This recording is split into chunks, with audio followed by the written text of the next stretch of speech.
Magic and Mystery in Tibet by Alexandra David-Neel, Chapter 1, Part 2. And before I read this section, I just want to ask for a favor from you. If you're enjoying this book at all or enjoying my other readings, this isn't going to cost you anything. I just would really, really appreciate it if you would subscribe to my channel. Just click the subscribe button. And before I start reading this portion of this chapter, I'm going to read a paragraph from the very beginning of this book. The book that I have is the Penguin edition, and it's just a paragraph, but it's quite interesting. Alexandra David-Neel was born in Paris. Drawn to both travel and solitude, she spent her school holidays exploring the loneliest regions that she could find. After studies at the Sorbonne, under the Sanskrit and Tibetan scholar Foucault, F-O-U-C-A-U-X, she went several times to Asia, one journey lasting no less than 14 years. On her way from China to India, she crossed on foot vast tracts of Tibetan territory that no white traveler before her had ever seen. She felt immediately at home among the Tibetans and went on to devote many years to the study of their customs and beliefs. She was awarded a gold medal by the Geographical Society of Paris and was a knight of the French Legion of Honor. Her numerous books have been translated into English, German, Spanish, Czech, Swedish, and Ammonite. Madame David-Neel died in 1969. Okay, so this is the second part of Chapter 1.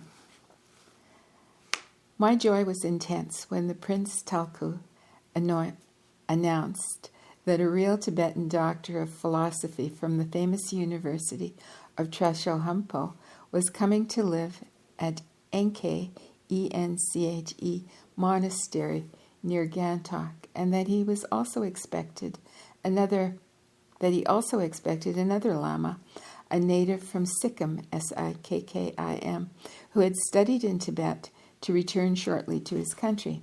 I soon was able to meet these two men and found them learned and distinguished scholars. The doctor of philosophy's name was Kashag Chosted. I'll spell that for you. K-U-S-H-O-G C-H-O with two dots over it, S-D-Z-E-D. Kashag Chosed. And he belonged to the family of the ancient kings of Tibet.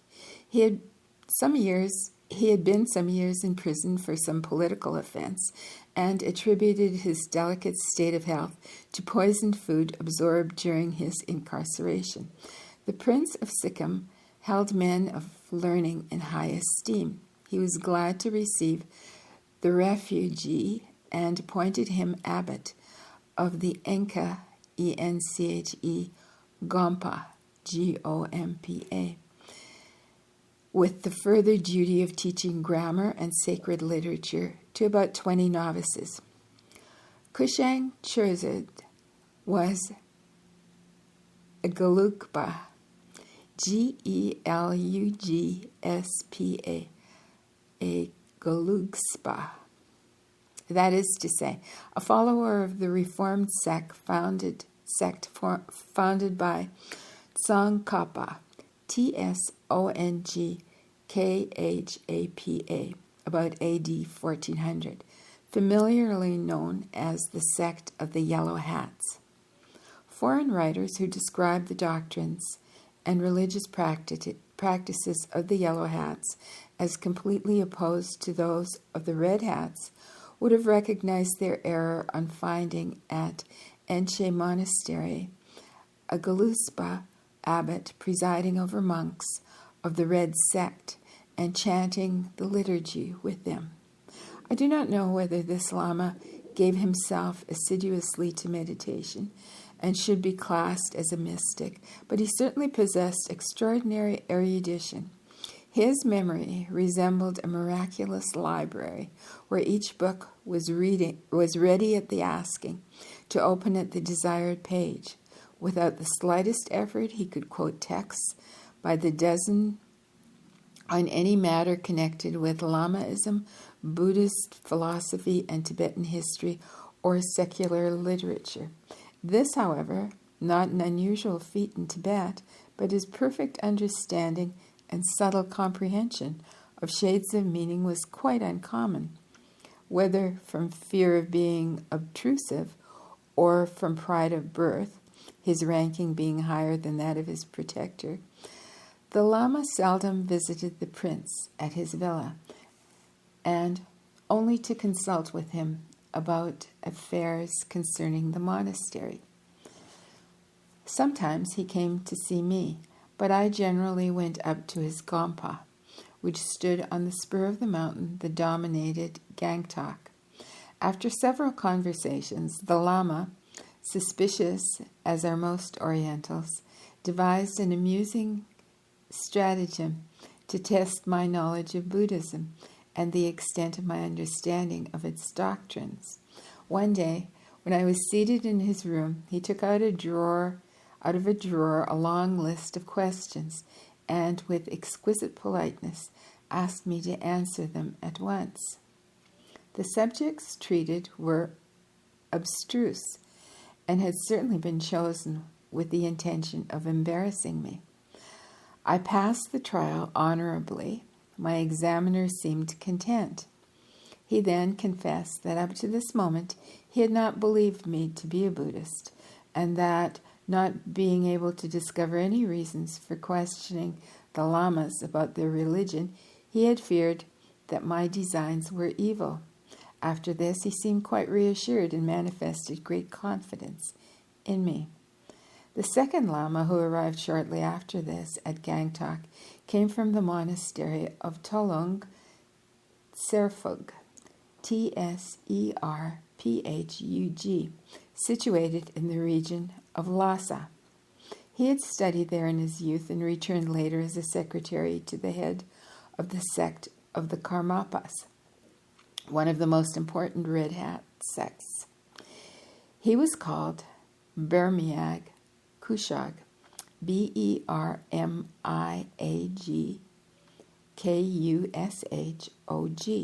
the Honorable of Bermiag, Bermiag, because he was the son of the lord of that place, one of the rare members of the Sikkimese nobility who belonged to the Aboriginal race called the Lepchas, Lepchas.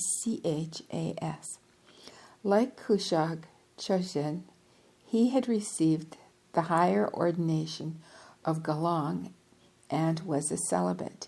He was chaplain to the Maharaja and as such occupied an apartment in the palace. Nearly every afternoon he crossed the gardens and went to the villa where the crown prince lived.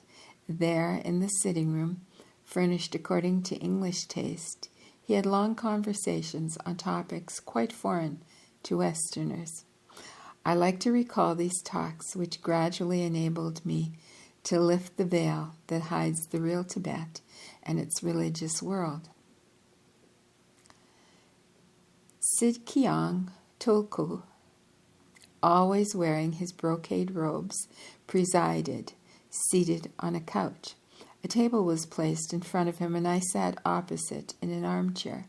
We were both each provided with a little bowl of fine Chinese porcelain with a silver saucer and a cover shaped like a pagoda roof, studded with coral and turquoises. At a short distance from the prince, the Honorable of Bermiag, majestically draped his garnet-colored toga, had an armchair and a bowl of silver with a silver saucer, but without a cover. As for Dawasandap,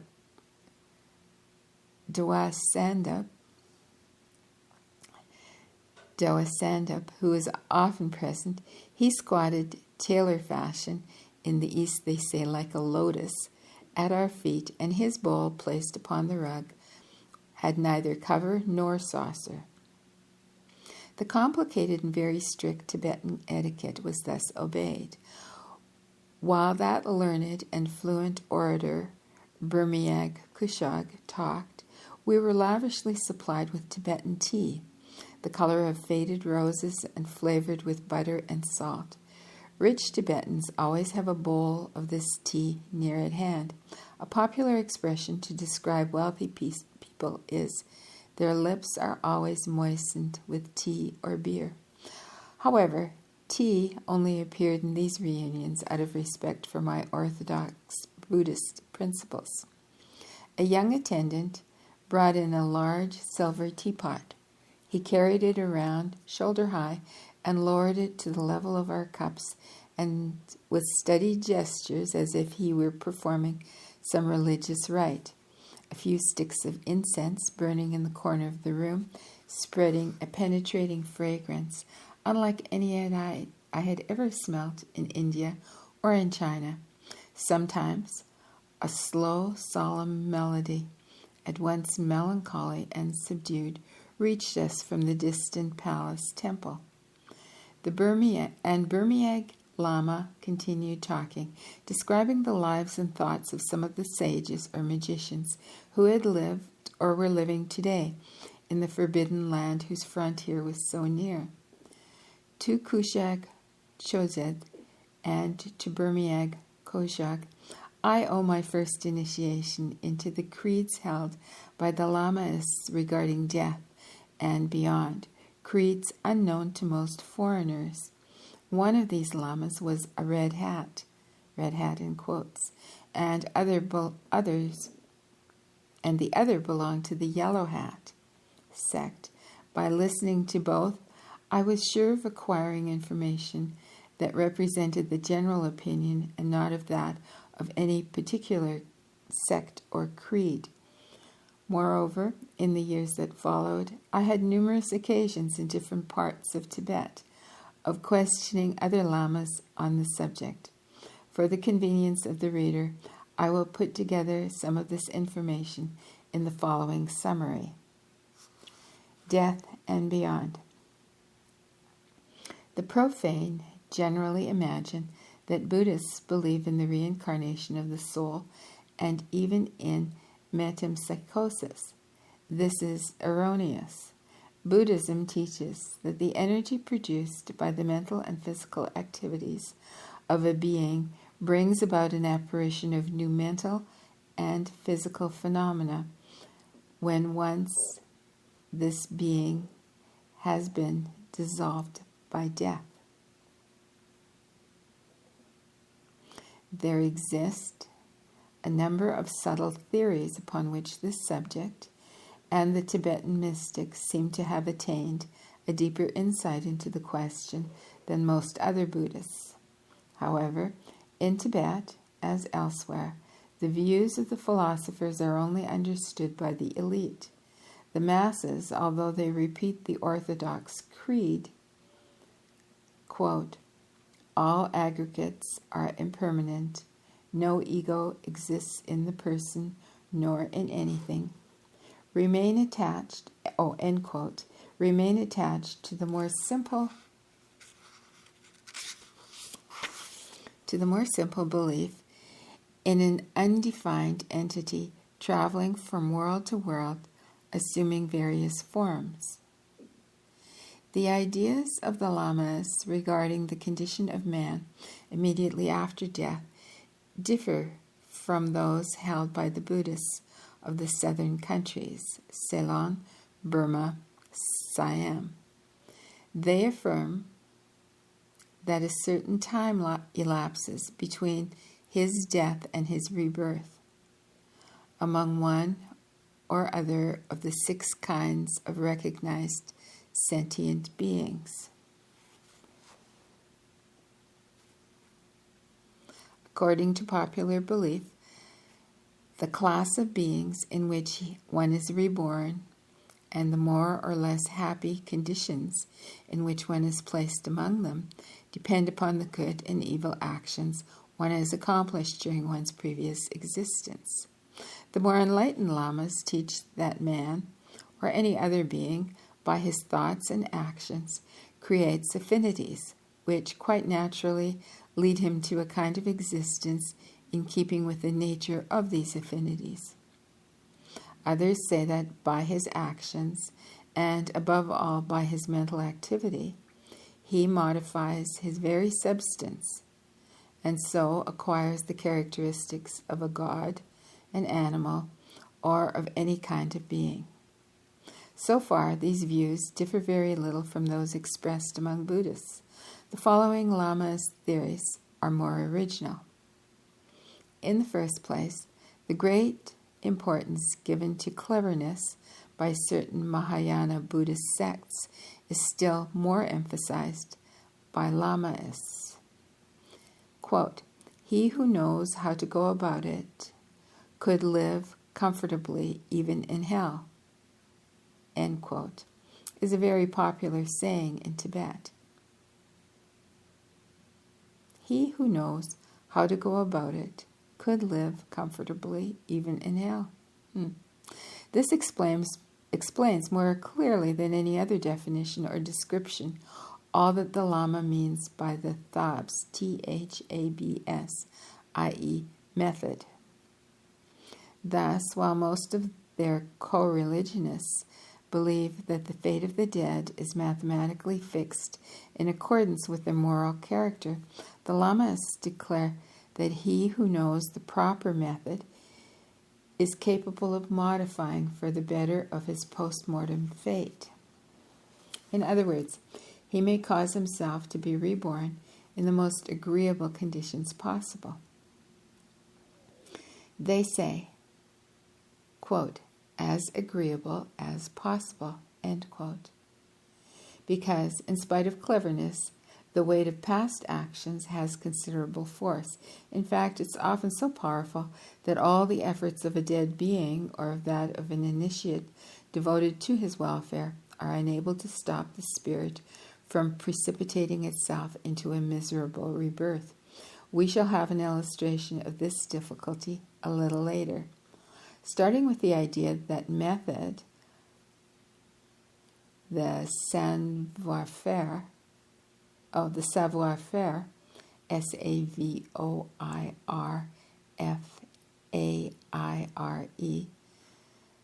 Okay, I'm going to start that sentence again. Starting with the idea that method, the savoir-faire, is of an essential importance, the Lamas think that after having learned the art of living well, one must learn the art of dying well and of doing well in other worlds. Initiates acquainted with the mystic lore are supposed to know what awaits them when they die, and contemplative lamas have foreseen and experienced in this life the sensations that accompany death. They will therefore neither be surprised nor troubled when their present personality disintegrates.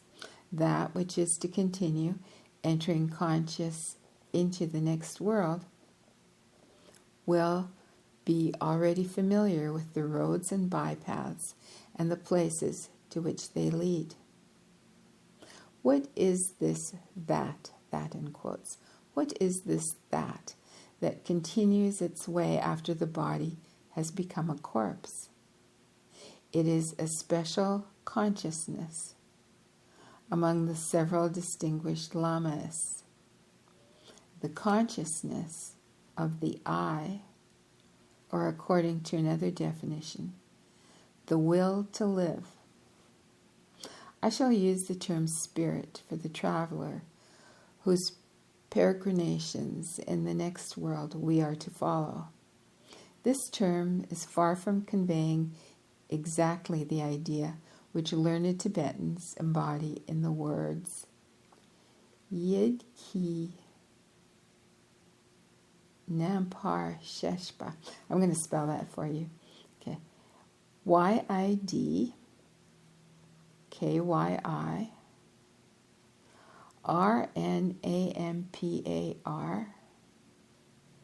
SHESPA. Okay, so this term spirit, is far from conveying exactly the idea which the learned Tibetans embody in those words that I just read to you. But it has the advantage of being familiar to Westerners, and indeed there is none more suitable in any European language.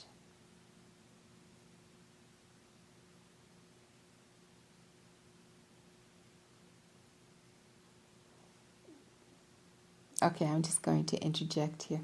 So she's actually saying, I think, she's going to use the word spirit because it has the advantage of being familiar to Westerners.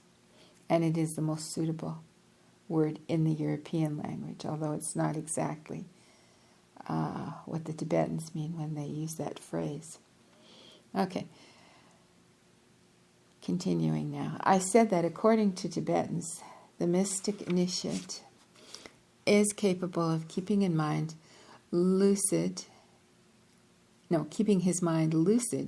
during disintegration of his personality, and that it is possible for him to pass from this world to the next fully conscious of what is happening. It follows that such a man does not need the help of anyone in his last hours, nor any religious rites after his death. But this is not the case for ordinary mortals. By ordinary mortals, we must understand anyone, monk or layman, who has not mastered the science of death, and these are naturally the great majority. Lamaism does not abandon these ignorants to themselves. While they are dying and after they are dead, a Lama teaches them that which they have not learned while they were alive. He explains to them the nature of the beings and things which appear on their way. He reassures them, and above all, he never ceases guiding them in the right direction. The Lama who is assisting a dying man is careful to prevent him from falling asleep or from fainting or falling into a coma. He points out the successive departure of the special consciousness attached to each sense, viz., V-I-Z, period. Consciousness of the eye, consciousness of the nose, of the tongue, of the body, of the ear. That is to say, he calls attention to the gradual loss of sight, smell, taste, touch, and hearing. Then the task of the Lama is to make the spirit spring out of its envelope through the top of the head, for if it leaves by any other road, the future well-being of the man will be greatly jeopardized. This extraction of the spirit is produced by the ritualistic cry of hik, followed by phat, P-H-A-T. Before uttering the cry, the Lama must concentrate his thoughts and identify himself with the man who has just died. He must make the effort which the man himself ought to have made to cause the spirit to ascend to the summit of the skull with sufficient force to produce the fissure through which it can escape. Initiates who are capable of making the spirit rise for themselves utter the liberating cries of hik and phat when they feel their end is approaching, and so free themselves without help. They are also able to commit suicide in this way, and it is said that certain mystics have done so. The disembodied spirit then begins a strange pilgrimage. The popular belief is that a journey really takes place through lands that really exist and are peopled with real beings. But the more learned Lamas consider the journey as a series of subjective visions, a dream that the spirit himself weaves under the influence of his character and his past actions. Certain Lamas assert that immediately after the spirit has been disincarnated, it has an intuition, fugitive as the streak of lightning, of the supreme reality. It can seize this light, Now, if it can seize this light, it is definitely set free from the round of successive births and deaths. It has reached the state of nirvana. This is rarely the case. Generally, the spirit is dazzled by this sudden light. He shrinks from it, pulled backwards by his false conceptions, his attachment to individual existence, and to the pleasure of the senses. Or else, the significance of what he has seen escapes him, just as a man absorbed by his preoccupation will fail to notice what is going on around him. The ordinary man who has died while in a faint does not immediately understand what has happened when he becomes conscious again. For several days he will talk to people living in his former dwelling place, and he will be astonished that no one answers him or seems to be aware of his presence. A lama of the monastery of Litang, Litang, in eastern Tibet, told me that some dead men had communicated through the intermediary of pawos, Pawos, in brackets, mediums. The fact that they had tried to use objects belonging to them. They wanted to take a plow to work their fields, or to reach their clothes, which were hanging on a hook, and put them on. They were irritated at not being able to carry on the life to which they were accustomed. In such cases, the spirit of the dead is disoriented. What can happen to him? He notices an inert body similar to his own and sees the lamas chanting around him. Is it possible that he is dead? Simple people believe that the disincarnated spirit must go to a sandy spot and observe his footprints on the ground. If these footprints are reversed, that is to say, if the heels are in front and the toes turn backward, he can no longer doubt that he is dead. We may well ask how a spirit can possess feet. It is not really the spirit which is provided with limbs, but the etheric double to which he is attached. For Tibetans, like Egyptians, believe in the double. During life, in a normal state, this double is closely united with the material body. Nevertheless, certain circumstances may cause their separation. The double can then leave the material body and show itself in different places, or being itself invisible, it can accomplish various peregrinations. With some people, this separation of the double from the body happens involuntarily, but Tibetans say that those who have trained themselves for the purpose can effect it at will. The separation, however, is not complete, for a strand subsists connecting the two forms. The link persists during a certain length of time after death. The destruction of the corpse generally, but not necessarily, brings about the destruction of the double in the end. In certain cases, it may survive its companion. In Tibet, one meets people who have been in a state of lethargy and are able to describe the various places in which they say they have traveled.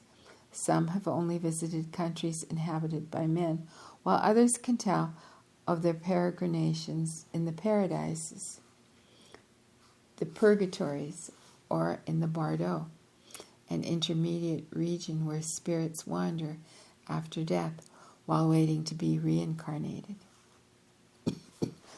Excuse me.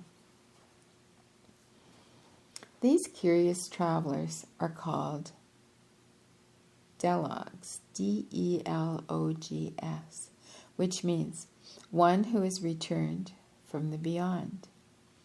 Though the delogs vary in their descriptions of places and events, They usually agree in depicting the feelings of the pseudo-dead as definitely pleasant.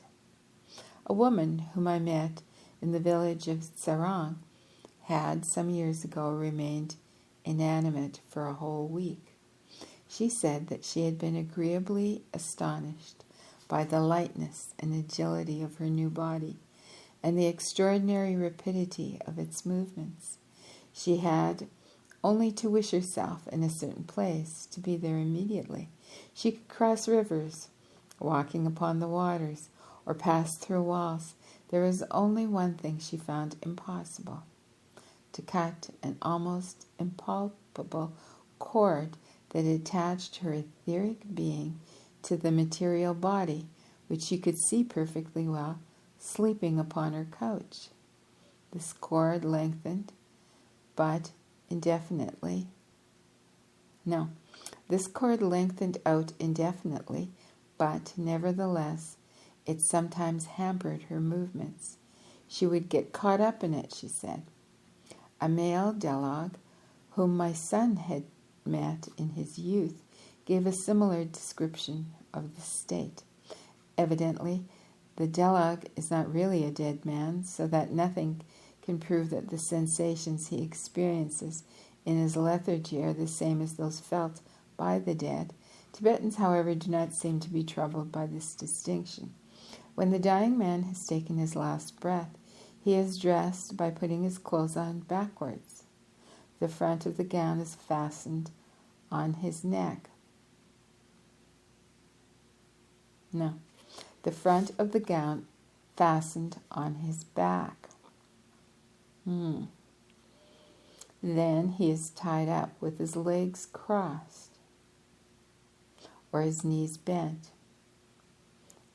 and touching his breast. In the villages, the body dressed in this way is usually placed in a cauldron. As soon as the corpse has been taken out for its journey to the cemetery, this cauldron is hastily washed, and soup or tea is often prepared in it for the funeral guests, who do not seem troubled by fear of infection from the corpse. In Tibet, funeral ceremonies occupy many days, and though the high altitude of the central and northern provinces retards decomposition in the hot and damp valleys, corpses kept for a week or longer spread a putrid odor. This does not in the least affect the appetite of the officiating trapas, who continue to advise the dead, signaling the roads he should follow and those he should avoid in the next world. They take their meals facing the departed one. One may even say they eat with him, for the chief monk invites him by name as follows: "Spirit, come here immediately and feed yourself." In the wooded regions of Tibet, the bodies are burned.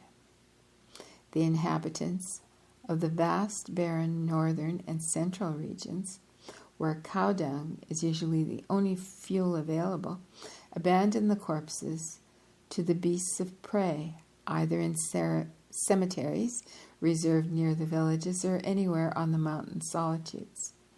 The bodies of high religious dignitaries are sometimes preserved by the double process of salting and cooking in butter. These mummies are called mardong, M-A-R-D-O-N-G. Swathed in clothes, their faces painted with gold, they are placed in mausoleums of massive silver, studded with precious stones. A pane of glass is sometimes fitted in these cases on a level with the head, so that the gilded face can be seen. Other Grand Lamas are incinerated with butter and their bones preserved in rich caskets.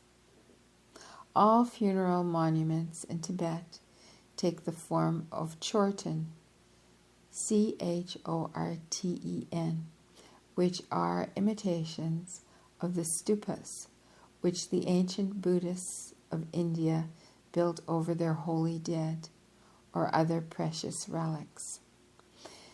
In obedience to Buddhist beliefs in the excellence of charitable deeds, Lamaists find in the funerals a fitting occasion for the supreme act of charity.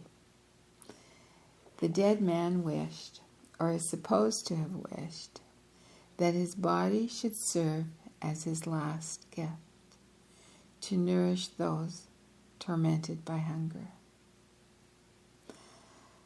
A work entitled A Guide for the Spirit of the Dead in the Next World expounds the subject as follows. Number 1. The body is transported to the top of the mountain. It is dismembered, the 4 limbs being cut off with a well-sharpened knife. The entrails, the heart, the lungs are laid out on the ground. The birds, wolves, and foxes feed themselves upon them. Number 2. The body is thrown into a sacred river. The blood and the humors are dissolved in the blue water. The fish and the otters eat the flesh and the fat. Number 3. The body is burned. Flesh, bones, and skin are reduced to a heap of cinders. The tisas are nourished by their odor. Tisas, Tisas. And there's a footnote here that explains that the tisas are demigods who feed upon odors, but while some of them nourish themselves with sweet fragrances, others prefer odors which are offensive to us, such as that of burnt flesh. Number 4, the body is hidden in the earth. Flesh, bones, and skin are sucked by worms. Families who can afford to pay the officiating monks have the religious service repeated every day for 6 weeks following the funerals. After this, an effigy is made with a light frame of sticks supporting clothes that belong to the deceased. A sheet of paper represents the face. The portrait of the dead person is sometimes sketched upon it. More often, a printed paper sheet is bought, ready-made in a monastery. There are 2 models, one being the picture of a man, the other that of a woman. The name of the departed is written under the drawn portrait or the printed picture. There is one more final religious ceremony, at the close of which the officiating Lama burns the paper or the face of the dead person. The clothes in which the effigy was dressed are given to the Lama as part of his fee. After this symbolic incineration, the ties which might still have attached the deceased to this world are considered to be definitely severed. Tibetans keenly desire avoiding any intercourse with the dead. Peasants use especially precise words to get rid of them. Just before the corpse is carried out of the house, a meal is served to him, and an aged member of the family harangues him in these words. Quote, "So-and-so, listen. You are dead, be sure of that. You have nothing more to do here. Eat copiously for the last time. You have a long road to run and several mountain passes to cross. Take strength and do not return ever again." End of quote. I heard an even stranger discourse. After having duly told the dead man that he no longer belonged to this world and bidding him never to reappear, The orator added, quote, Pagdizin, Pagdzin, I must tell you that your house has been destroyed by fire. Everything you have possessed is burned. Because of a debt you had forgotten, your creditor has taken your 2 sons away as slaves. Your wife has left with a new husband. As it would sadden you to see all this misery, be careful not to return. End of quote. I listened in all astonishment to this extraordinary list of calamities. How did this series of misfortunes happen? I asked an assistant. Nothing at all has happened, he answered, smiling maliciously. The farm and the cattle are intact. The widow is still sitting quietly at home with her sons. We invented that tale to disgust Pagid, so that he will not think of returning to his home. This seemed rather a naive stratagem for people who credit the spirit with the faculty of seeing what is going on in our world. In liturgical terms, far more solemn than those employed by the villagers, the Lama also advises the departed one to follow the road without looking backward, but this counsel is for his own good, while the common people only think of avoiding the occult presence of a ghost, which they consider dangerous. During the celebration of these various ceremonies, the spirit travels through the Bardo. He beholds, in turn, radiant, beautiful beings and hideous forms. He sees diversely colored paths and a crowd of strange visions. These apparitions frighten him. He is bewildered and he wanders at random among them. If he is able to hear and to follow the advices of the officiating Lama, he can take a road that will lead him to be reborn among the gods, or in some sense, other pleasant condition, just as the initiate may, who has entered consciously into the Bardo after a careful study of the map in quotes. But men who have not learned anything about the Bardo and who enter it while absorbed in their regret at leaving the material world can hardly profit by the counsels given to them. So they pass the opportunity of escaping the mathematically rigid consequences of their actions. The roads to celestial happiness are behind them. The wombs of human and animal beings are offered them, and deceived by their hallucinations, they fancy these to be pleasant grottos or palaces. Thinking they will find an agreeable resting place, they enter one or another of them, and thus determine for themselves the conditions of their rebirth. This one will become a dog, while another one will be the son of distinguished human parents. According to other beliefs, the great mass of people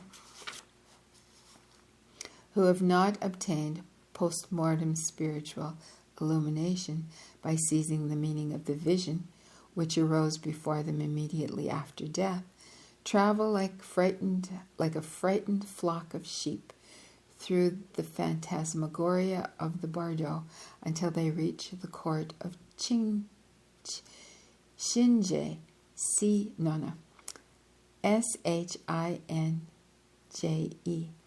Shinje, the judge of the dead,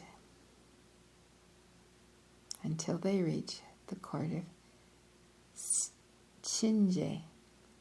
It's hard to say. He examines their past actions in a mirror or weighs them under the form of black and white pebbles, according to the predominance of good or of evil deeds. He determines the species of beings among whom the spirit will be reborn, and the particular conditions that shall accompany this rebirth, such as the physical beauty or ugliness, intellectual gifts, social standing of the parents, etc. There is no question of skillfulness in having oneself here. No, in saving oneself here. There is no question of skillfulness in saving oneself here, for the judge is impartial and inflexible.